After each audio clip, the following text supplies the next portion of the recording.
ताना मारे ले ससुर सास झोटा नोचेली, रोइले तो ननदी मुहवा में लुगा कोचेली।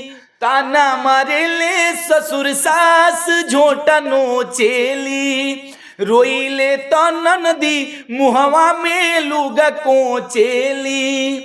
बाहजे कर धैनी उ छुड़ा रोज देखावेला, जिनगिया कैसे जीही इहे बतिया सोचेनी।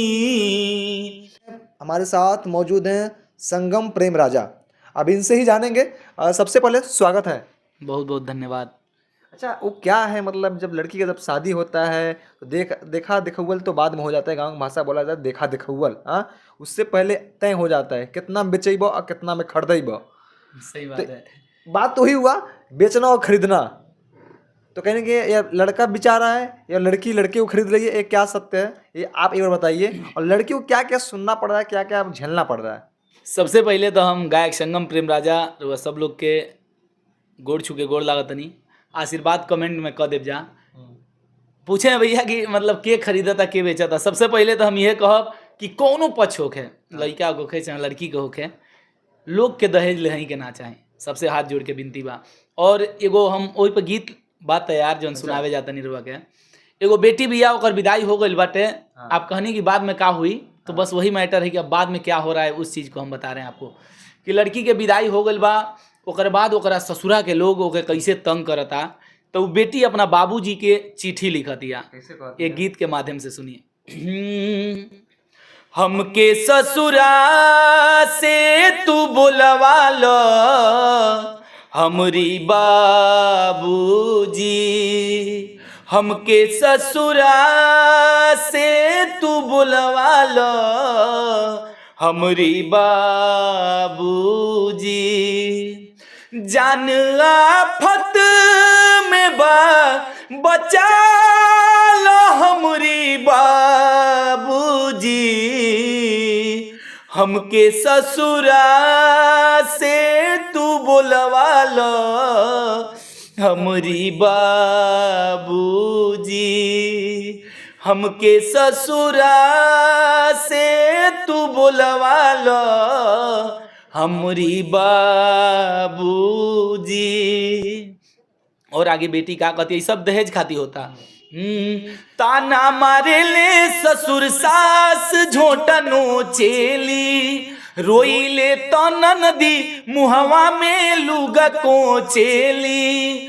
ताना मारे ले ससुर सास झोटा नोचेली, रोइले तो ननदी मुहवा में लुगा कोचेली। बाहजे कर धैनी उ छुड़ा रोज देखावेला, जिनगिया कैसे जीही इहे बतिया सोचेनी। बेटी कहतिया, सीतम बा कितना इहाँ बाबूजी, अरे बताई का। ई लोग जिंदा जरा दी ना तो जहर दे दी, ई लोग जिंदा जरा दी ना तो जहर दे दी। हम बीमारी से मर गई नी तोहरा के खबर दे दी। आ थाना कोर्ट कचहरी बाबूजी जैब इंसाफ ना पैब, तोहरा अखियां में असुअन के उम्र भर दे दी। और बेटी कह दिया, सीतम बकेतना इहाँ बाबूजी, अरे बताई का। हमरी दुखवा पे नजर डालो हमरी बाबूजी, हमके ससुरा से तू बुलवा लो हमरी बाबूजी। और देखिए आगे लाइन में, माई हो पियवा कसाई बा जुल्म कैले बा, एगो मोटरसाइकिल खातिर मुहवा फुलैले बा। पहले तय जौन होता, माई हो पियवा कसाई बा जुल्म कैले बा, एगो मोटरसाइकिल खातिर मुहवा फुलैले बा। हमके बोले ले चिट्ठी लिख दा अपना बाबू के, प्यार ना पियवा करे देख क्रिया खैले बा कहाँ बा पैसा की हम जोर डाली तोहानी पर। वही घर के बेटी है ना, सारा स्थिति बाप माई के जानती है कि बियाह भले तो कोनो खेत बाड़ी बेच के भइल बा, तो फिर हम जोड़ कैसे डाली। उससे बढ़िया ये लोग मुआ दे, हमके कोनो दिक्कत नहीं है, लेकिन फिर भी चिट्ठी में बतावल चाहती है बाबूजी से कहाँ पैसा की हम जोर डाली तोहानी पर। बात समझना बतिया टालो हमरी बाबूजी, हमके ससुरा से तू बुलवा लो हमरी बाबूजी। और बेटी देखी लास्ट में क्या कहती है पैसा देते देते थक जाइबा बेटी ना भरी है, यहाँ सब लोग लोभी बाटे केहू से ना डरी है। पैसा देते देते थक जाइबा बेटी ना भरी है, यहाँ सब लोग लोभी बाटे केहू से ना डरी है। और देखिए भाई खाती कहतिया जान चल जाई तो तोहरा के राखी बांधी, जान चल जाई तो तोहरा के राखी बांधी। भैया हो आके ले जा सैया जियत ना छोड़ी है,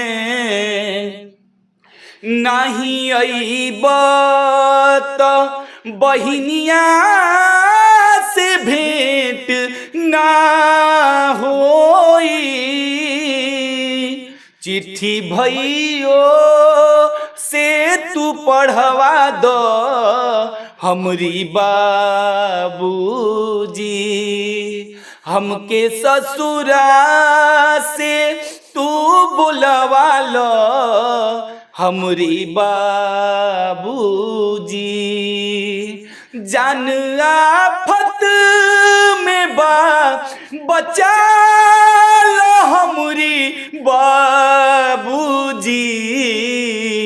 हमके ससुरा से तू बुलवा लो हमरी बाबूजी,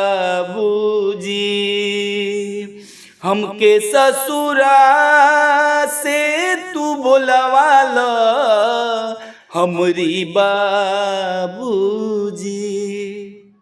अच्छा ये बताइए, ये जो गाना है दिल को छू जाने वाला है, सामाजिक गाना है, हर चीज़ है। आप किसी को अगर कोई गाना सुन रहा है 2 लोग 4 लोग के बीच में, तो सबसे पहले आपस में डिस्कस करते हैं लोग कि हाँ ये गलत है, नहीं लेना चाहिए। लेकिन जब लेने की बात आती है तो उस वक्त क्यों नहीं कहते हैं लोग नहीं हमें नहीं चाहिए, और जब देने की बात आती है तो कहते हैं लोग दहेज प्रथा बंद होके के चाहिए। देखिए लालच तो पूरी दुनिया को है, लालच तो पूरी दुनिया को है, लेकिन हम ये कहेंगे कि जब हम न लेंगे, हम खुद नहीं लेंगे तो सामने वाला देगा नहीं। ये माइंड में सोचिएगा, जैसे आप हमको कुछ दे रहे हैं, हम नहीं लेंगे तो आप देंगे नहीं, और जब आप नहीं लेंगे तो हम नहीं देंगे। तो सबसे पहले तो हम ये कहेंगे कि किसी को लेने, जो दहेज प्रथा वाला चीज़ है, इसको लेना तो साफे बंद कर दीजिए। जबकि बात बराबर वही उतना ही आता है कि इतना तोहरा देगा इतना हमारा देगा, बात बराबर हो जाता है। तो इसलिए जो जिसका है वो वहीं उसको रोक दिया जाए। आप अपना इन्वेस्ट देख लीजिए, हम अपना इन्वेस्ट देख लेंगे। बस लड़का और लड़की का शादी हो जाए, जाके परिवार एक दूसरे से घुल मिल कर रहे, प्रेम व्यवहार बना रहे, बस यही होना चाहिए। पैसे की कोई बात नहीं आना चाहिए शादी विवाह में। रिश्ता तो दिल से होता है, जी वही पैसे से कहाँ होता है। लेकिन आजकल हो रहा है ना, इसीलिए तो लड़कियों को मारा जा रहा है, बहुओं को मारा जा रहा है।